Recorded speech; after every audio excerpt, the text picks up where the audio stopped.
Well, it's nearly midday on what day of the week is it? So good start. Yeah, it's nearly midday on Tuesday, the 9th of August. We were 11:46 and 17 seconds, and we're just about to exit the Arctic Circle. I got this all wrong on the way up, try and get it right on the way down. Well, actually, technically, I think we already have exited 66. Oh, why is it not focusing? There we are, 66 degrees 33 minutes, and there are some seconds in there. So there you are, we're just crossing 66.33. So we're now out of the Arctic Circle.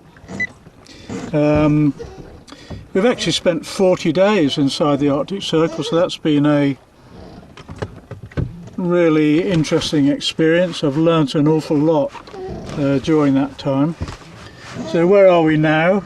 We'll be making really good time south. Long daily runs, because we've had a run of mainly northeasterly winds, very strong last night, virtually half a gale, but it's come off a bit now. We're now just about here on the Arctic Circle. If we go some 100 miles to the east, there's the North Norwegian coast, Lofoten Islands up there. We're way past Jan Mayen now, which is way up here to the northwest. So a long way south. We're now 5 degrees latitude south, so 300 miles south of Jan Mayen, and we're heading south down here towards the north end of the Shetlands. I'm not sure at this stage whether we're going to pass to the west of the Shetlands or to the east. The east would be quicker. That comes straight down to the Moray Firth here, but obviously that depends on the weather, which side I pass. And of course also, as we get close, we get all these wretched oil rigs and so on in the way. So we shall see, but we're now in 66 north, so Moray Firth is just a bit less than 58 north, so 6 and a bit degrees of latitude, sorry, 8 and a bit degrees of latitude, around about 500 miles now left, and we've sailed something like 2,500 miles. So we're out of the Arctic after 40 days and back into the real world.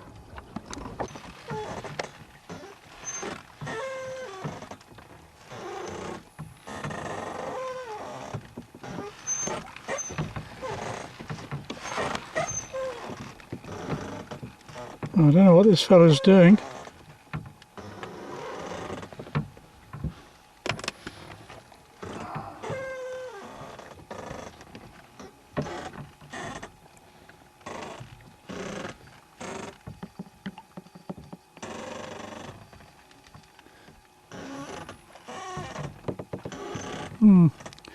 I think he's finding things to eat on the hull.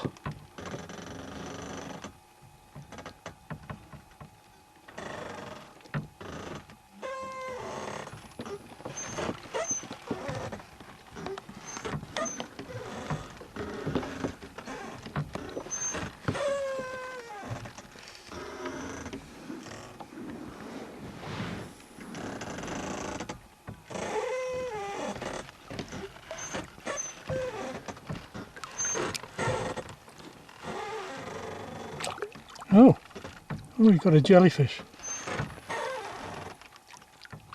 Where are we? Oh, amazing.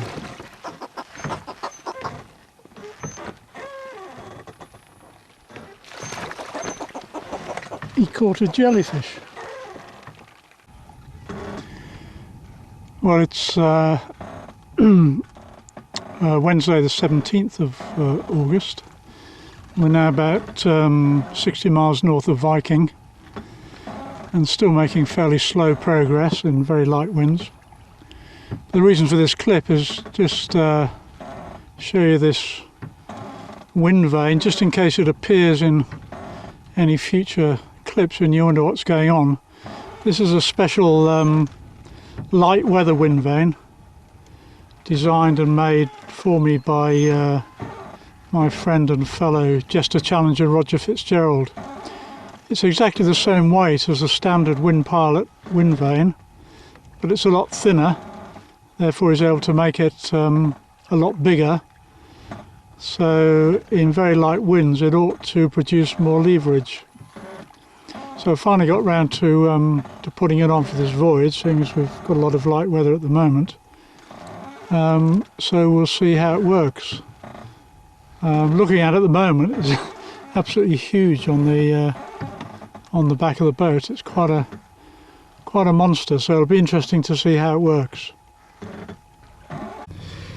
Well, it's the early afternoon of Thursday the 18th of August, our 58th day at sea, I think, and we're becalmed yet again just north of Viking. We've been becalmed 4 times really in the last 4 or 5 days, about 300 miles from Whitehills. But that's not going to be easy because we have another Atlantic low coming in, heading for Rockall, quite a deep low by the sound of it. So I think that we're going to get another blow before we get back. And here we have a French, I think it's French fishing boat trawling across our stern. There are 2 boats that have been working this patch in tandem all day really. This is this one's second pass astern of us. But we're stuck here fundamentally waiting for bad weather now, which is never particularly pleasant. But there you go, you go to sea, you have to expect these things. Well, it's just after midday on Monday the 22nd of August. It's our 60th day at sea, and we are getting near the end of this voyage, but there's still a bit to do. At the moment we are here, we're about 50 miles to the east of Lerwick on the Shetland Islands. We really had to work hard for the last 11 or 12 days. You can see up here my line of midday positions are all virtually next to each other, and we have becalmed, gale, becalmed, becalmed, becalmed, becalmed, becalmed, becalmed. I think I was becalmed 7 times in 10 days, and when I wasn't becalmed it was generally very light headwinds. However, that's the way it is. We don't complain about this sort of thing.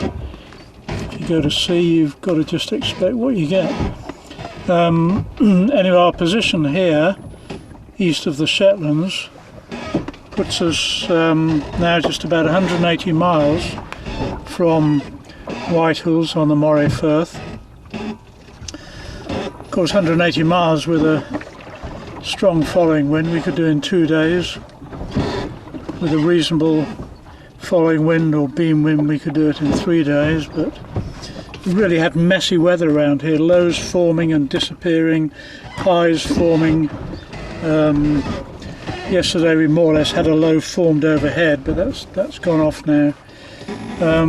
So the weather is very messy, and there's high pressure coming in, variable winds. So I don't know, 180 miles could take us another 5 or 6 days the way we've been going. This messy, unpredictable, very light, awkward weather. But if we get a good one, it could be 3 days. Anyway, it's a Monday, so I'm certainly hoping that we'll be there by the weekend, and that'll make the voyage pretty much an identical length. 66 days, thereabouts, 65, 66 days, pretty much the same length as last year's voyage to to West Greenland. So we're getting there, and hopefully next time I report in, unless something really exciting happens, we should be approaching White Hills on the coast of the Moray Firth here.